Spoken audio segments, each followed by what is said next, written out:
So I'm going to show you guys how to build a nail if you broke it or if you need to fix it, things like that. And I'm going to show you how to do that on this fingernail that broke. And here are the items you're going to need. An IBD gel brush.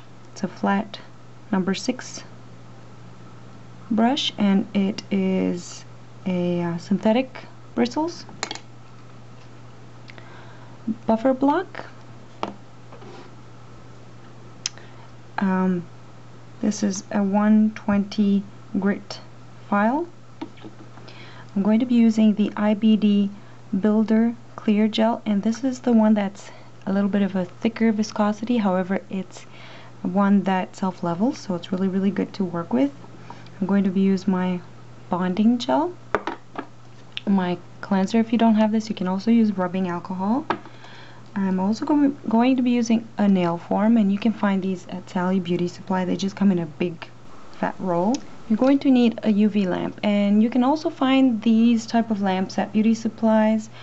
Sally's Beauty Supply has this. You can find this online. I got this one at one of my local nail supplies. It was $30, but they're really inexpensive. I think you can get ones that are cheaper. And this is a 9-watt single bulb lamp. So the first thing you want to do is, of course, push back your cuticles. I've already done that. I'm going to take the buffing block and I'm going to very lightly, and when I say lightly, buff the surface of your nail. Gel will not stick to any oily surface. It will lift, so you want to make sure you pay special attention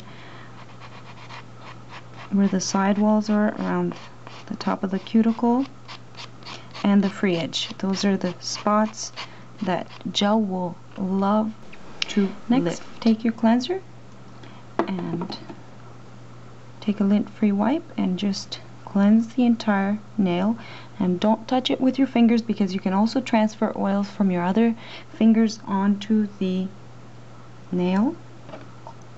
Take another lint-free wipe and also cleanse your brush. I always clean my brush before and after I use it each and every time. It keeps the gel out of the bristles. If you have gel that's in there and dust and debris gets stuck in there, it will tend to harden over time. So I always clean it and then put this little tube back on it just to protect it. We're going to put this to the side, and just opening my little bonder. Now I'm going to show you guys how to put the form on. So I'm just going to take out this little bit in the center, and I'm going to apply it on the back of the form. This gives the form a little more stability here in the center, so when you apply the gel, the form doesn't bend too much. It actually holds a little extra strength. And you're going to tear the top, and you're going to kind of wiggle it underneath your nail. It's a little bit sticky, so you kind of have to just wiggle it, and you want to make sure that it's nice and flush to your finger, and then you're going to pinch and get this straight here. Pinch the bottom a little bit, but not too much.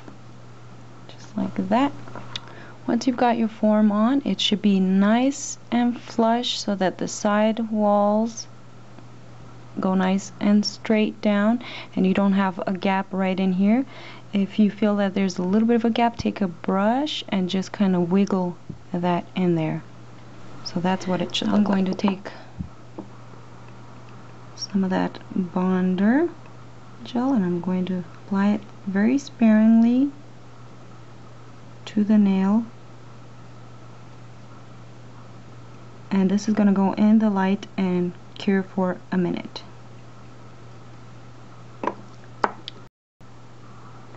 Okay, so our bonder gel has cured for a minute. Now we're going to go into our clear builder gel, and we're going to take our brush and pick up a little bead of gel like that.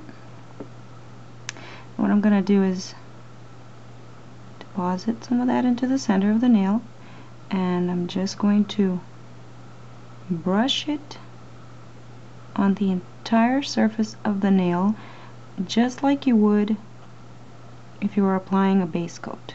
So nice and thin. You don't want it thick or anything like that. This is our first layer, and it's sort of like the foundation of a house. You want it to make sure it's nice and thin. This is going to be the groundwork to our entire nail, and you want to stay away from the cuticle and the sidewalls because gel will lift if you get it on the skin, and it attracts dust and all kinds of lint, so you really have to be careful. Now this is going to go into the lamp for about 20 seconds or so. Okay, so now we're going to go back into our gel and pick up another bead of gel, and now we're going to be working on the free edge. And there's different ways that you can do this. Some people just like to apply the gel into the center and kind of work their way out. Some people like to create a box. So just using, I don't know if you guys can see the string, this is called a ribbon. So if you guys can see, there's like a little string hanging down there. You can create like a little box and just follow these little guidelines here that are on the form. So creating this box, and then all you have to do is basically fill the box in. Now the difference with gel as opposed to acrylic is that you're literally floating the product on. You're not patting, you're not pulling the product anywhere. You're really just floating the gel on top of the nail, and this will create no bubbles or anything like that.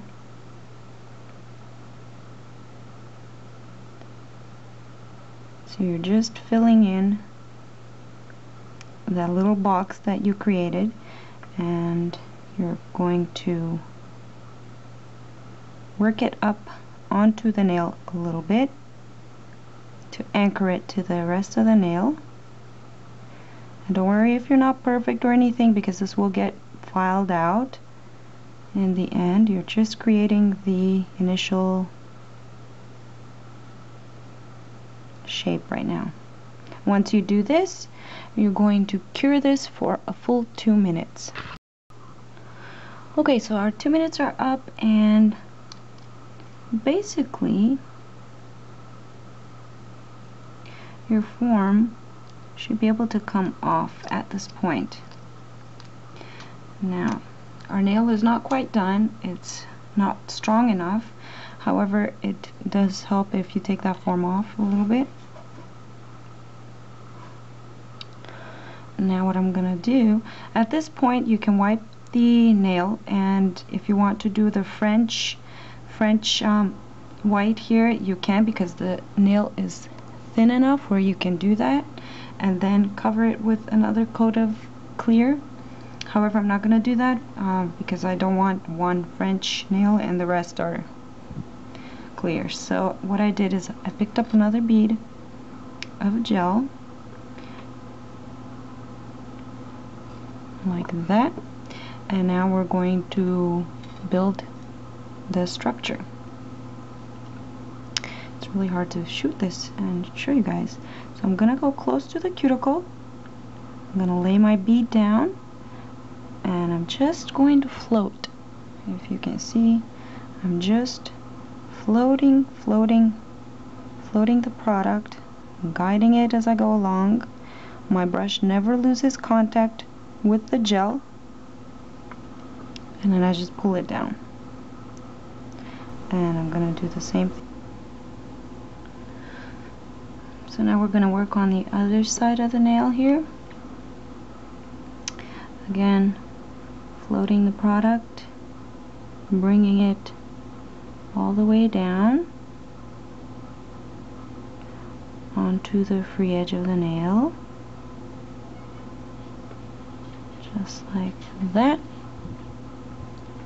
And you should have a very nice C-curve.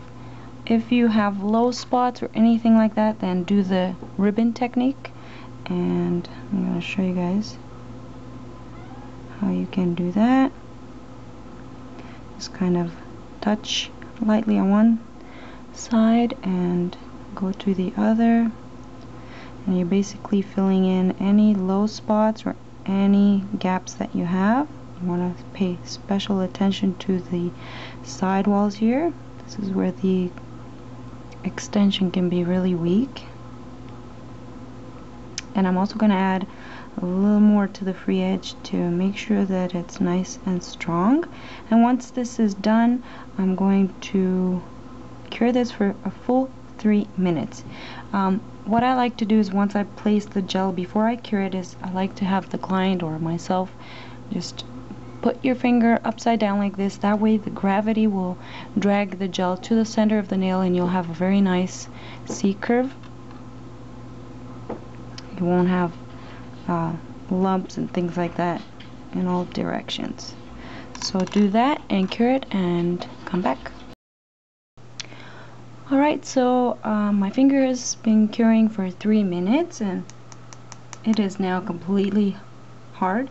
I'm just going to take a little bit of cleanser on a wipe and remove that dispersion layer. That's just the rest of the gel that hasn't cured, or it's there in case you want to apply more gel on top so that it helps it stick to each other. And then I'm going to take my 120 grit file and I'm going to start to file it, starting with the sidewalls. And remember that gel files off a lot easier than acrylic does, so very gentle. You don't have to file very hard, and depending on how long you want to leave your nail,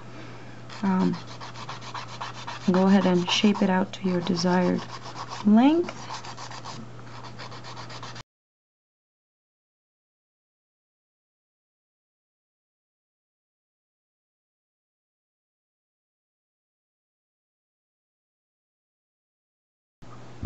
And this is what the nail looks like once it's filed and buffed. As you can see, it has a beautiful arch to it. And I actually did this one too because this one broke way down here a little while ago, and I just did an overlay on. My thumbs are always the ones that have problems. All the other ones grow nice and beautiful, but these two always break and crack, so might as well just do the gel. It's more of a permanent solution for me, for the thumbs anyway. And the extension is nice and thin but very durable, and it has good stress area protection here. At this point, what you can do is apply your intense seal if you want, or top coat, or whatever you want, polish, nail art, and you're good to go. So that's it. Thanks so much for watching, you guys, and if you have any questions, please let me know. I'll see you in our next tutorial. Bye for